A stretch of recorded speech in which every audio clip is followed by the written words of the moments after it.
16 avril, c'est la pause au chantier de Saint-Jean-Port-Joli. Comme tous les midis, les travailleurs prennent leur repas à bord du MS Jacques-Cartier. Ils sont 8 à temps plein pendant tout le mois d'avril. La cuisinière Doris Tardif de Shawinigan avait hâte de reprendre son travail. J'aime ça parce qu'on voit différents paysages. C'est tellement beau le fleuve Saint-Laurent. Puis chaque printemps, c'est toujours la même routine. Comment on prépare le bateau, la peinture, l'entretien général. L'ancien traversier a plus de 80 ans. Depuis que les Harvey l'ont acquis en 1969, le navire a été modifié année après année. On l'a refait tout au complet, ce bateau-là. Il n'y a pas une partie de ce bateau-là qu'on n'a pas touché.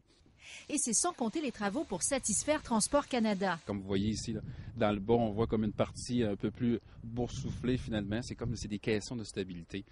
Le petit frère du MS Jacques-Cartier, le MV Le Draveur, est rallongé d'une douzaine de pieds cette année. Ça représente un investissement de 100 000 $. Vous voyez un petit peu le backstage là, de notre compagnie. François Harvey avait 5 ans lors de la première croisière du MS Jacques-Cartier le 15 juin 1972. Son frère Michel est né cette année-là. C'est à son tour de perpétuer la tradition et d'amener ses propres enfants pendant tout l'été. Donc on voit la timonerie tout de suite après, c'est les quartiers de l'équipage qui sont là. Ça fait 4 générations. Moi, ça a été la même chose avec mon père. Puis mon père, ça a été la même chose avec son père, commencé. C'est la plus grande fierté du capitaine Harvey, la tradition. C'est aussi la vie des employés. On n'est pas propriétaire, mais c'est comme si ça serait à nous autres. Là. C'est un bateau d'amour. Un bateau fin prêt pour sa 36e saison. Chantal Carnian, TVA, Saint-Jean-Port-Joli.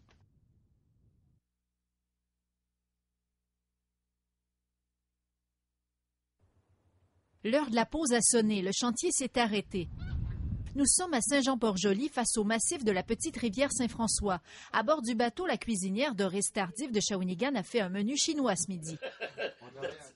C'est comme ça pendant tout le mois d'avril. Les travailleurs cassent la croûte et ensuite, on reprend le boulot. Chaque printemps, c'est toujours la même routine. Comment on prépare le bateau, la peinture, l'entretien général. On l'a refait tout au complet, ce bateau-là. Il n'y a pas une partie de ce bateau-là qu'on n'a pas touché. Difficile à croire que l'ancien traversier a plus de 80 ans. Le capitaine Luc Harvey l'a acquis en 1969 pour faire du transport de bois. 250 cordes de pitonne sur le pont. Changement de vocation en 1972. On le convertit pour les croisières. Capacité maximale, 150 passagers. Il en monte aujourd'hui 400. Pendant ces 36 années, le navire n'a cessé d'être modifié. On voit comme une partie un peu plus boursouflée finalement. C'est comme des caissons de stabilité. L'autre navire de la flotte, le MV Le Draveur, n'échappe pas aux grosses corvées. On le rallonge de plus de 3 mètres cette année. Une affaire de 100 000 $. Vous voyez un petit peu le backstage là, de notre compagnie. Une compagnie tricotée serrée sur le chantier. On n'est pas propriétaire, mais c'est comme si ça serait à nous autres. Là. L'arrivée des grandes marées printanières sonne la fin du travail au chantier. Une marée de plus de 6 mètres qui permet de libérer le MS Jacques-Cartier de son bassin. On pousse les grandes portes de fer avec une pelle mécanique. L'eau s'engouffre. En moins de 3 heures, le navire flotte à nouveau.